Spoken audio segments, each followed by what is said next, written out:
우리 찾았으면 같이 읽도록 하겠습니다. 깊도다 하나님의 지혜와 지식의 풍성하며 그의 판단은 헤아리지 못할 것이며 그의 길은 찾지 못할 것이로다. 누가 주의 마음을 알았느냐? 누가 그의 모사가 되었느냐? 누가 먼저 들여서 갚으심을 받겠느냐? 이는 만물이 주에게서 나오고 주로 말미암고 주에게로 돌아갑니다. 그에게 영광이 세세에 있을지어다. 아멘. 아멘. 메니에르 병이라고 있습니다. 들어보신 적이 있으실 겁니다. 이 메니에르 병에 걸리면 이렇게 평평한 땅에서도 어지러워 견디지 못합니다. 세상이 뱅글뱅글 도는 것처럼 느끼고 나중에는 자신이 한없이 어지럽고 그리고 구토하고 울렁거리는 이런 병입니다. 이것은 우리 몸의 균형을 유지하도록 잡아주는 이 귀 속에 달팽이관에 림프액이 있는데 그 림프액에 이상이 생길 때 이런 현상이 나타난다고 의사 선생님들은 설명하고 있습니다. 그러나 이 달팽이관이 아주 건강한 사람은요, 청룡 열차 타도 멀미하지 않아요.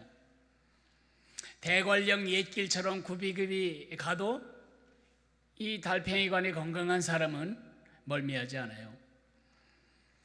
배가 요동을 쳐도 달팽이관이 건강하면 몸의 균형을 잡을 수 있기 때문에 멀미하지 않습니다. 이 균형이라고 하는 것은 건강한 몸을 유지하기 위해서도 굉장히 중요하죠.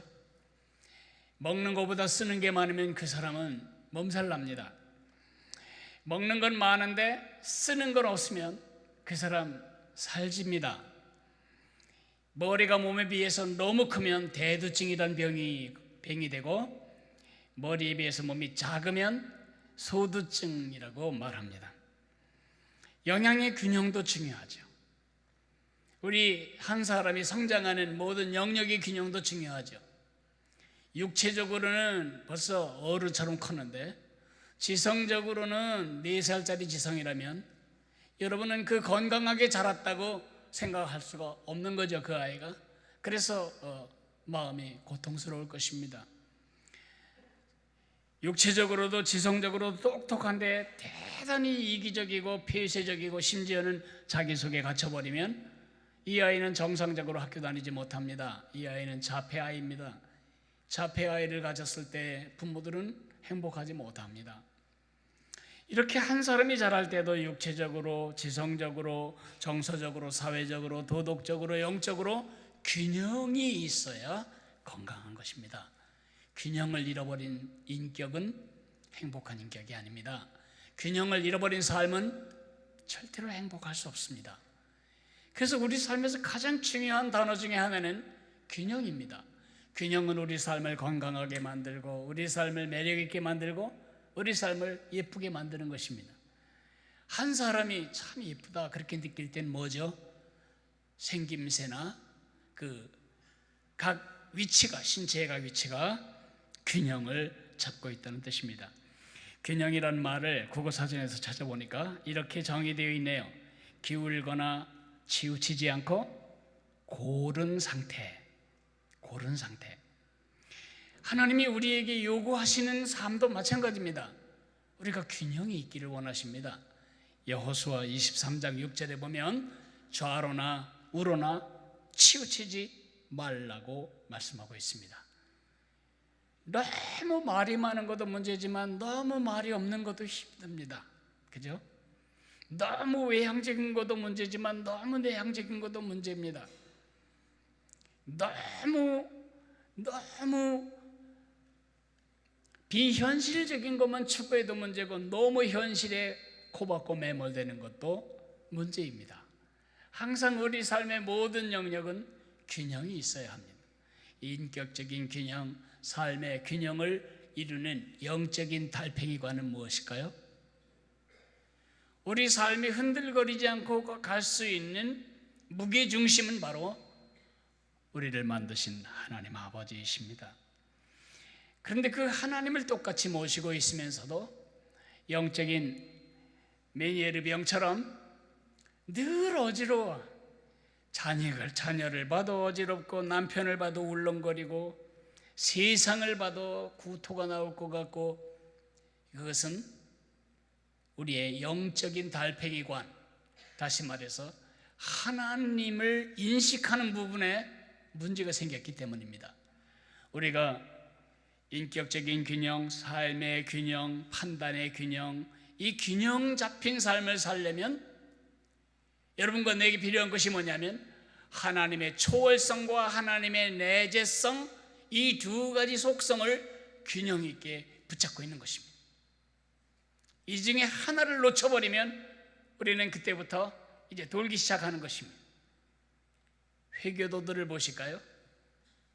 이슬람 교도들은 그들의 믿는 알라신이 너무 높고 너무 위대해서 이들하고 관계가 없어요. 나의 아버지 그런 말 쓰지 못합니다.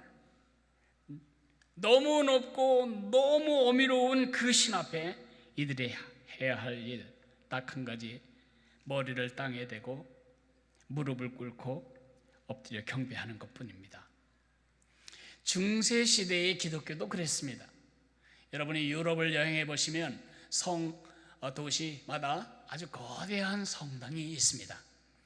그 성당에 들어가 보시면 대부분 구조가 같습니다. 첫째, 높습니다. 그리고 위에 아치가 있습니다. 그 아치를 버리면 평상적인 눈높이로는 안 되고 턱을 90도를 올려서 90도로 쳐다봐야 저 꼭대기가 보입니다. 큰 성당일수록 더욱 그리합니다. 무슨 뜻이죠? 여러 소리 하지 마라. 하나님 크신 분이시다. 높으신 분이시다. 그래서 그 안에 가면 나의 연약함이 느껴지고 나의 부족함이 느껴져서 위축되고, 거기서 함부로 떠들 수도 없고 거기서 함부로 기뻐할 수도 없는 이러한 하나님의 초월성을 강조하기 위해서 중세의 건축가들은 그 예배당을 그렇게 지었던 것입니다. 문제는 초월성만 강조하다 보니까 그 하나님과 나와의 인격적인 교제나 인격적인 관계가 다 차단이 되어버린 것입니다. 우리는 하나님 앞에 죄를 용서해 달라는 권리도 없습니다.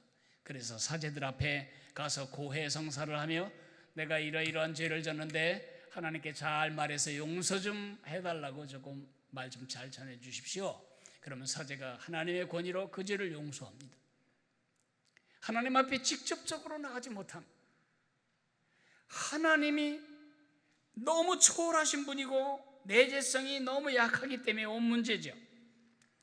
그거와 정반대는 우리 현대 사조입니다. 자유주의 신학이 이 땅에 들어오면서 자유주의 신학자들은 이렇게 선언했습니다. 신은 죽었다. 신이 죽을 리가 있겠어요? 신은 죽고 사는 존재가 아니잖아요. 근데 왜 신이 죽었다고 할까요? 우리의 아픔, 우리의 고통, 우리의 좌절감, 우리의 불의, 우리의 곤경에 대하여 신은 아무 일도 하지 않는다. 신은 아주 멀리, 너무 멀리 있다. 그래서 하나님의 초월성을 부인하고 내재성만 강조하다 보니까 결국 우리의 고통, 우리의 문제, 우리의 궁핍에 대한 해결은 결국 우리다. 그래서 만들어진 신학을 우리는 상황신학이라고도 하죠. 흑인들은 흑인들이 고통을 당할 때 하나님은 흑인 편이라고 생각하고 흑인 신학을 만들어냅니다. 우리가 죄를 지은 건 다른 게 아니고 백인들이 짓는 죄에 의해서 속박된 것뿐입니다. 민중신학, 가진 자들이 평범한 민중들을 압제했기 때문에 민중들이 지금 죄의 그 사회적인 구조적인 죄에 허덕이는데, 그것을 해방시키는 일이 하나님의 일이다. 해방신학, 민중신학. 고통당하는 여자들을 위해 예수님이 오셨고 예수님의 십자가의 죽음은 바로 여자들을 해방하기 위한 것이다. 여성신학. 이런 모든 상황신학들이 어디서 시작된 거냐 하면 하나님은 더 이상 우리의 삶에 개입하지 않기 때문에 우리의 문제는 우리의 방식으로 우리가 해결해야 된다는 내재성의 중심을 둔 나머지 생긴 신학들입니다. 우리는 더 이상 하나님이 필요하지 않다. 우리가 노력해서 우리의 문제를 해결할 수 있다. 불의한 정권에 대해서는 우리가 데모하고 뒤집어야 하고, 불의한 기업에 대해서는 우리가 노동 문제를 일으켜서라도 바로잡아야 한다. 그 공평과 의의를 실현하려고 하는 중심은 맞지만 이 세상에 있는 모든 문제를 하나님을 제거해 놓고 해결하려는데 문제가 있는 것입니다. 뿐만 아니라 현대는 초월성을 무시합니다. 마치 우리 하나님이 그리스 로마 신화에 나오는 신 중에 하나인 듯 쉽게 하나님을 취급하는 것입니다. 그리스 로마 신화 아시죠? 신들끼리 연애도 해요. 신들끼리 자식도 낳아요. 신들끼리 바람도 펴요. 신들끼리 이혼도 하고요. 신들끼리 복수도 해요. 우리하고 하나도 다를 게 없어요. 왜 그렇죠? 우리 인간이 디자인한 신이니까 우리를 닮을 수밖에, 인간의 형상대로 만들어진 신이니 인간을 닮을 수밖에요. 이러한 것은 그리스 로마 사람만 아닙니다. 우리 자신도 아는 새 모르는 새 하나님의 초월성을 잃어버리고 하나님의 내재성만 생각하는 이상한 버릇을 갖게 됩니다. 제가 예수님을 처음 믿었을 때 제가 의자도 없는 예배당에서 예배를 드리는데 하나님이 얼마나 크게 느껴졌던지, 두렵게 느껴졌던지, 제가 무릎을 딱 꿇고 예배 시간 내내 앉아서 예배하는데 예배가 끝난 다음에 걸을 수가 있어야죠. 다리가 저려서. 그때 저는 하나님께 이렇게 기도했습니다. 하나님, 그리고 아버님, 저를 키웠던 유교적인 아버지의 관념으로 그 하나님을 생각하니까 하나님이 너무너무 위대하시고 크신 겁니다. 시간이 지나갑니다. 1년이 지나고 2년이 지나가면서 아버님이 아버지로 바뀌고 아버지가 아빠로 바뀝니다. 좋죠? 하나님과의 친밀성이 강화되니까. 그러면서 잃어버리는 것은 뭐냐면 하나님에 대한 경외감을 잃어버리는 것입니다. 하나님께 예배하는 일이 익숙해져 버리고 하나님을 찬양하는 것이 노래하는 것으로 전락하고 하나님께 기도하는 것이 내 삶의 녹두리로 바뀌어버리는 이 저주받을 익숙함. 우리 아이들이 그렇잖아요. 처음에 낯선 사람 만나면 굉장히 낯설어하고 그러다가 조금 친해지면은 이제 가서 손도 만지고 조금 더 친해지면 그 품에 가서 안기기도 하다가 조금 더 친해지면 익숙해진 나머지 시시해진 나머지 그 다음부터 멸시를 시작하고 그 다음에 머리 꼭대기에 올라가고 주먹으로 배를 치고 발길질하고. 그건 아이들의 문제뿐만 아니라 우리의 문제일 수도 있습니다. 현대 크리스천들의 가장 심각한 문제, 버르장머리가 없어진 영적인 망나니들이 되어가는 이 현상. 그것 때문에 우리는 많은 고통을 당합니다. 하나님이 내 마음 잡아 내가 생각한 수준 이상이 아니기 때문에 나의 이 큰 문제를 다루기엔 그분은 너무 연약해 버리는 것입니다. 너무 작은 것입니다. 하나님이 너무 작습니다. 내가 당하고 있는 현실의 문제 하나님이 해결할 수 없을 만큼 문제가 훨씬 크고 하나님보다 훨씬 적습니다. 뭘 잊어버린 거죠? 하나님의 초월성을 보는 시각을 잃어버린 것입니다. 손바닥의 양면처럼 하나님은 두 가지 타협할 수 없는 속성을 가지고 있습니다. 하나는 초월성입니다. 그분은 뛰어나십니다. 그러나 그분은 내재성이 있습니다. 우리와 함께 계시고 우리 안에도 계십니다. 그 두 가지를 균형 있게 잡지 않으면 우리 삶은 영적인 메니에르병, 달팽이관 고장난 사람처럼 어지러운 삶을 살게 되는 것입니다. 우리 예수님은 우리에게 하나님을 어떻게 소개하셨죠? 너희는 이렇게 기도하라. 주기도문을 가르쳐 주시면서 하늘에 계신 우리 아버지요. 하늘에 계신이란 말은 초월성을 말하고 우리 아버지요라는 말은 내재성을 말합니다. 그분이 하늘에 계신 그 말은 저 대기권 창공 바깥에 계시다는 뜻이 아니라 모든 것 위에 초월하신 뛰어나신 분이라는 사실입니다. 그분이 우리 아버지라고 고백하는 것입니다. 그렇기 때문에 우리가 기도할 수 있는 것입니다. 우리의 기도는 하나님의 초월성과 나의 내재성이 만나는 만남의 자리입니다. 오늘 저는 여러분에게 초월성이 무엇인지를 조금 더 설명한 다음에 왜 우리가 그 초월성을 믿어야 하고 늘 의식해야 되는가에 대한 이야기를 말씀드리려고 합니다. 초월성이 무엇일까요? 하나님은 모든 피조물과 구별되신다는 뜻입니다. 모든 피조물과 하나님은 구별되십니다. 하나님은 모든 피조물과 동일하지 않습니다. 인도에 가면 많은 소들이 있습니다.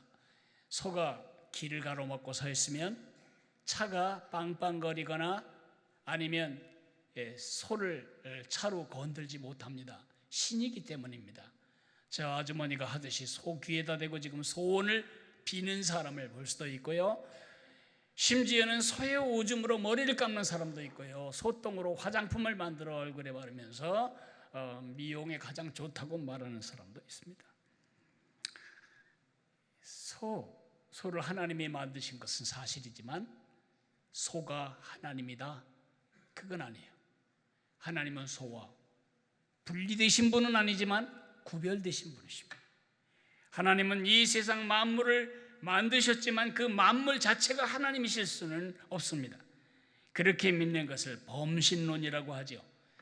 여러분이 세상 어디 가든지 이상한 나무나 이상한 우물이나 이상한 물이 있으면 거기에 사람들이 동전 던져놓고 돈 집어넣는 거 보실 수 있어요. 제가 몽골을 갔는데 몽골에 이상하게 조금 높거나 조금 느낌이 여기 굉장히 뭔가 이렇게 뭐라고 하죠? 느낌이 조금 상스럽다 싶은 그런 장소에 꼭 돌무더기가 있고 그 돌무더기에는 몽골 사람들이 돈을 많이 갖다 찔러 놓았습니다. 신에게 뇌물 바치는 거죠. 저하고 제 아내는 몽골 사람들이 안 볼 때 그 돈을 다 주워다가 펴가지고 우리 선교사님 드리고 여행하시다가 목마르시거든 음료수 사드세요. 그래서 제가 그 신들에게 바친 것을 제가 많이 중간에서 횡령을 했습니다. 고목나무 하나에도 조금 이상하면 거기다 염주를 두르고 복을 달라고 빌고, 그것은 뭐냐면 하나님의 초월성을 모르기 때문에 나무 자체가 무슨 영적인 힘이 있는 것처럼 믿기 때문에 오는 현상입니다. 현대인들은 그 반대 성향을 가지고 있습니다. 그건 뭐냐면 하나님이 계셔, 조물주가 계셔요. 이 세상 만물이 어떻게 만드는 사람이 없이 만들어졌겠어요? 조물주가 있지만 마치 태엽을 잔뜩 감아놓으면 태엽이 다 끝날 때까지 시계가 하는 것처럼 이 세상 만물을 돌아가게만 만드시고 하나님은 이제 손 거두신 겁니다. 멀리 어디선가 우리를 지켜보며 비웃기도 하고 그리고 조소도 하고 또 희롱도 하시겠죠. 이런 신관을 우리는 이신론 혹은 자연신론이라고 부릅니다. 많은 크리스천들이 그렇게 믿습니다. 하나님이 있지만 내 삶은 내가 책임져야만 된다, 그렇게 믿는 겁니다. 하나님은 모든 피조물과 구별되실 뿐만 아니라 독립되십니다. 우리가 인정한다고 하나님이 계시고 우리가 부인한다고 하나님이 없어지는 게 아닙니다. 불신자들이 난 하나님 안 믿어 그런다고 하나님이 아무 영향력이 없는 것이 아닙니다. 불신자건 신자건 모든 사람들의 심장을 지금 하나님이 뛰게 하고 계시고 모든 위장을 하나님이 지금도 작동하게 하고 계십니다. 모든 지각에 뛰어나신 하나님, 모든 지성과 판단에 뛰어나신 우리 하나님, 모든 존재 너머에 계신 하나님이십니다. 비교할 수 없습니다. 하나님은 이런 분일 것이다 라고 비교할 수 없는 것입니다.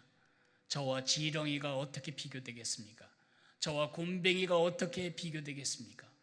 비교될 수 있는 상대가 아닌 것처럼 하나님은 어떤 것과도 비교될 수 없는 초월하신 하나님이십니다. 왜 그걸 우리가 믿어야지? 왜? 두 가지입니다.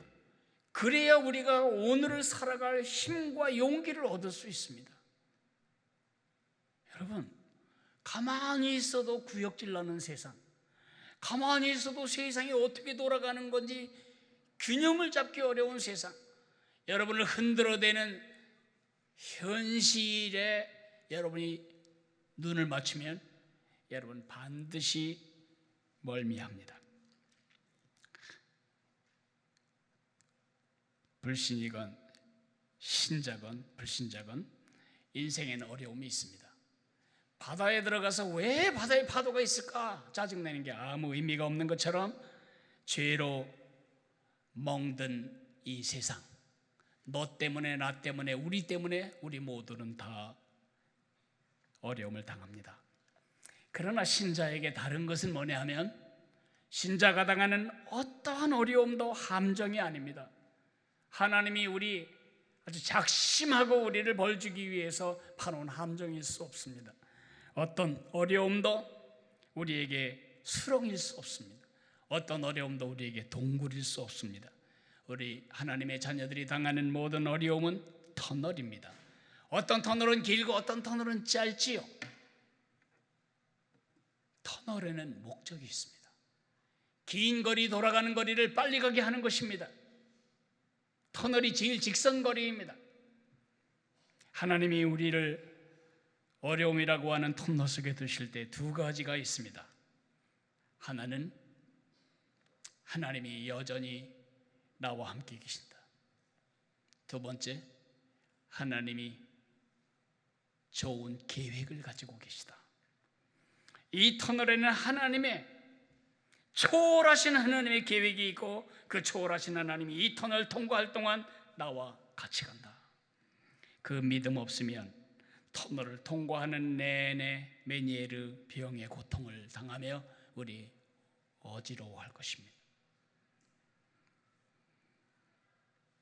여기를 찔러봐도 해결이 안 되고 저기를 눌러봐도 해결이 안 되는 삶의 많은 문제들, 문제로 말하면 우리 모두가 다 달인이고 전문가입니다. 정말 문제 많습니다. 산업의 어려움이 풀리면 자녀가 속을 썩이고, 자녀가 좀 나아진 것 싶으면 또 몸이 아프고, 몸이 나은 듯 싶으면 어머니가 치매에 걸리고, 어머니가 돌아가신 다음에는 남편이 바람을 피고, 남편의 바람기가 좀 잦아들 때는 또 경제적인 어려움이 찾아오고, 어려움이 없기를 기도할 필요도 없고 기대할 수도 없습니다. 우리가 해야 할 일은 한 가지입니다. 초월하신 하나님이 내 인생에 함께 계시고 나를 위한 놀라운 계획을 가지고 나와 지금 같이 가고 계시다. 그 위로와 용기는 초월하신 하나님이시기에 우리가 기대해도 괜찮은 안전한 그러한 용기와 힘입니다. 도무지 이제는 하나님도 어쩔 수 없을 것 같다고 느껴질 때 눈을 들어 하늘을 보십시오. 온 우주 만물을 지으신 그 위대하신 하나님이 지금 여러분의 터널 속에 여러분과 함께 같이 가고 계시다. 그것을 기억하십시오. 그래야 캄캄하고 어둡고 지루한 터널을 통과하는 동안 견디어낼 힘을 얻을 수 있습니다. 두 번째로는 초월하신 하나님의 힘을 믿어야만 겸손하고 하나님을 경외하는 삶을 살게 됩니다. 초월하신 하나님을 의식할 때 우리는 경거망동하지 않게 됩니다. 예전에 사람을 보고 낮추어서 하는 욕 중에 망난이란 말을 썼습니다. 망난이 사전을 찾아보면 예전에 사람 목을 벨 때 목 베는 사형 집행인을 망난이라고 했고, 또 다른 정의는 말과 행동을 함부로 막대먹게 하는 사람을 욕하여 이르는 말, 그렇게 정의가 되어 있습니다. 말과 행동을 함부로 막대먹게 하는 사람. 여러분, 천사들이 우리 보고 저 영적 망나니가 저기 있네, 그렇게 보지 않게 하려면 우리 믿음의 선배들이 저 하늘 위에서 우리를 내려다볼 때 저 망나니가 언제나 사람이 될까, 그렇게 아쉬워하지 않도록 살아가려면 우리에게 뭐가 필요하죠? 하나님이 초월하신 하나님이시다, 두려운 하나님이다, 그것을 알아야 합니다. 어렸을 때는 할아버지 보고 반말하고 발길질하고 할아버지 등에 올라타고, 그러나 나이가 들어갈수록 할아버지가 얼마나 귀한 분인지, 얼마나 큰 분인지 알아가면서 할아버지 앞에 예의를 배워가는 게 아이가 성숙해가는 과정 아닌가요? 하나님, 초월하신 하나님이십니다. 하나님의 초월성을 제대로 내가 지금 알고 있는지를 알아보는 세 가지 증거가 있습니다. 그 말은 반대로 뒤집으면 하나님의 초월성을 알지 못하는 사람의 뚜렷한 세 가지 증상이라고 말할 수도 있습니다. 첫째로는 기도입니다. 기도한다? 초월하신 하나님을 모르는 사람은 절대 기도하지 않습니다. 해봤자 소용도 없는 걸 왜 해요? 하나님의 도와줄 수 없는 일을 왜 하나님께 부탁하냐고요? 그러니까 하나님께 부탁하는 대신 은행 선배에게 부탁하고, 학교 선배에게 부탁하고, 사촌에게 돈 꿔달라고 부탁하고, 사람들에게 찾아다니는 것입니다. 그의 반대말, 초월하신 하나님을 믿지 못하는 가장 뚜렷한 증거는 기도의 반대, 원망, 불평, 염려, 걱정입니다. 순서대로 하면 이렇습니다. 어려움을 당하면 내 힘으로 이걸 해결해 보려고 막 애를 쓰는데 잘 안 됩니다. 그러면 염려합니다. 걱정합니다. 그리고 그래도 안 되면 나에게 이 어려움을 제공한 사람이 누군가를 이제 원망해서 내가 양심적으로는 편해야 합니다. 이게 나 때문이 아니고 누구 때문이라고 희생양을 하나 잡아놔야 내가 좀 숨을 쉴 수 있습니다. 그래서 그때부터 원망하고 불평하는 일을 시작합니다. 여러분의 입에는, 여러분의 삶에는 기도가 있습니까? 원망과 불평과 근심과 걱정이 있습니까? 어려운 일을 딱 당할 때 염려, 걱정, 불평, 불만, 이것은 하나님의 초월성을 믿지 못하기 때문에 오는 첫 번째 증세입니다. 반대로 어려움을 당할 때 기도할 수 있다면 그것은 하나님의 초월성을 잊지 않고 있는 증거라고 말할 수 있습니다. 두 번째는 우선순위입니다. 하나님의 초월성을 믿는 사람, 하나님이 최상이시다, 그 위에 비교할 게 없다, 다른 것은 그 위에 없다, 이 사람은 하나님을 제일 꼭대기에 둡니다. 그 하나님 이외에 다른 것을 놓지 않습니다. 하나님 이외에 내 가족을 놓지 않습니다. 요즘 가족 우상이 가장 많은 우상 중에 하나인데, 하나님보다 내 자식의 진로가 더 중요하다면 여러분은 하나님 초월성 안 믿는 거죠. 하나님이 내 뱃속에서 만드셨고, 하나님이 키워내셨고, 하나님이 지금도 키우고 계신 그 아이를 향해서 너는 하나님보다 중요한 사람이라고 하나님이 위에 그 아들을 놓는 것은 구약 성경이 말하는 우상 숭배입니다. 내 가족 귀하지만 하나님보다 귀할 수 없습니다. 내 취미 하나님보다 귀할 수 없습니다. 나는 꽤 교회에 오래 다닌 분들이 친족 결혼식이 주일날 아침에 있다고 예배를 제키놓고 그 결혼식에 가는 것을 볼 때 당신에게 가장 중요한 가치는 무엇입니까? 그렇게 물을 때 뭐라고 대답할지가 참 궁금합니다. 성숙한 사람은 하나님 위에 어떤 것도 위에 놓지 않습니다. 하나님이 가장 중요하고 하나님이 가장 두렵고 하나님이 가장 결정적인 마지막 결승선입니다. 결정선입니다. 우선순위. 조금만 불편해도 하나님께 불순종하는, 조금만 손해가 돼도 견디지 못하는, 무슨 대단한 순교적인 핍박이나 고난을 당한 것처럼 생각하는 이 시대의 우리의 믿음은 하나님의 초월성을 잃어버린 아주 극단적인 예입니다. 세 번째, 정말 하나님의 초월성을 기억하고 있다면 예배 태도가 다릅니다. 여러분, 한 40년 전만 해도요, 예배 다음에 동사가 본다였습니다. 지금 예배 보는데 너 조용해. 예배 보자. 지금 우리 예배 보러 가야지. 그런 말을 많이 썼어요.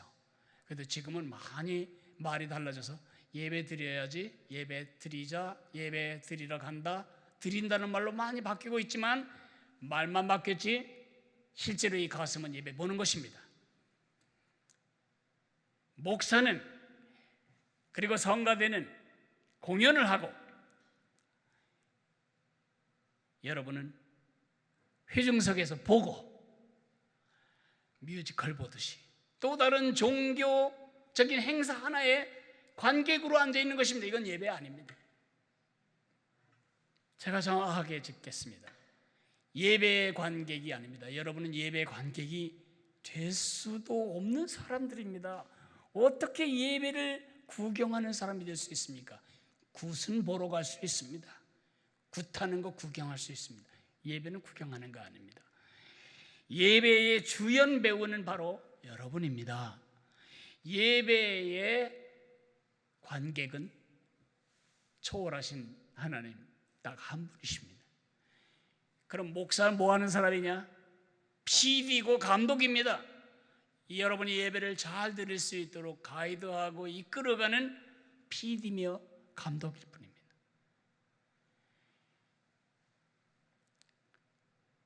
관객은 정시에 와서 앉아 계신데 주연 배우들이 안 나타나요. 그러면 이 감독 PD의 가슴은 다 타는 거죠. 예배 시간에 늦지 마세요. 그거는 먼저 온 사람들의 예배를 방해하는 이런 차원이 아니고 하늘 왕에 대한 모독입니다. 결혼식 날만 되면 시간 늦을까 봐 그냥 미리 가서 30분 전부터 가서 기다리고 제일 좋은 옷에 제일 좋은 마음으로 준비하고 가고 아이 유치원 졸업식에는 늦을까 봐 얼마나 서두르고 입으로 또 미리 준비하고 하나님 앞에 나오는 일을 가볍게 생각하지 마시기 바랍니다. 하나님을 무겁게 생각하세요. 하나님을 무겁게 생각하세요. 여러분의 아버지로서, 어머니로서, 할머니로서, 할아버지로서 여러분 집안에 들어가면 여러분이 우스운 사람이 될 때 그 집안에 들어가고 싶으시겠습니까? 여러분을 우습게 여기는 사람, 가볍게 여기는 사람, 너무 쉬운 존재, 형편없이 시시한 존재로 여기는 그 가족들이 여러분 어떻게 느껴지시겠습니까? 예배가 시시한 사람은 하나님 시시한 사람입니다. 하나님의 초월성을 안다면 우리가 하나님 앞에 너무 버르장머리 없는 일들을 삼가해야 합니다.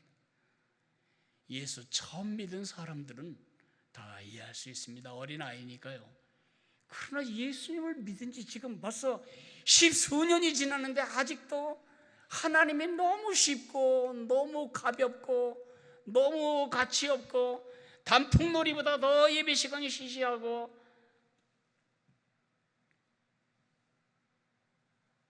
이래서야 되겠습니까? 건강한 인격과 건강한 믿음, 건강한 생애를 살아가려면 두 가지. 하나님은 두려운 하나님이다. 크고 두려우신 하나님이다. 절대 이거 놓치면 안 됩니다. 그러면 우리 웃기는 인간으로 삽니다. 그러나 너무 그쪽만 가면 안 되고 그 하나님이 나의 아버지시다. 이 두 가지의 이 균형추를 딱 잡을 때 우리는 한평생 시시하지 않은, 누구도 우리를 가볍게 여길 수 없는 무게감 있는 하나님의 사람으로 살아갈 수 있을 것입니다. 무게 중심을 지키시기를 주의 이름으로 축복합니다. 우리 같이 기도하는 시간을 잠깐 갖겠습니다. 우리 하나님의 말씀을 들었습니다. 하나님은 말씀하십니다. 나를 귀히 여겨라. 나를 무겁게 여겨야 한다. 여호와를 경외하는 것이 지혜의 근본이다. 나를 존귀히 여기는 자를 내가 존귀히 여기고 나를 멸시하는 자를 내가 경멸하리라. 여러분에게 하나님의 무게는 얼마나 됩니까? 오늘 하나님이 너무 가벼워진 이 시대, 하나님이 내 아빠고 하나님이 언제나 내 친구고 그래서 하나님 앞에 버르장머리가 없어진 우리 현대 크리스천들을 향해서 주님이 말씀하십니다. 하나님은 온 우주 만물을 지배하시고 다스리시는 크고 두려운 왕이시다. 우리 하나님 앞에 주님 한평생 하나님의 초월성과 내재성의 이 중심추를 양손에서 잃지 않으므로 한평생 균형 있는 인격과 삶을 유지하며 살아가게 도와주세요. 그렇게 기도하겠습니다.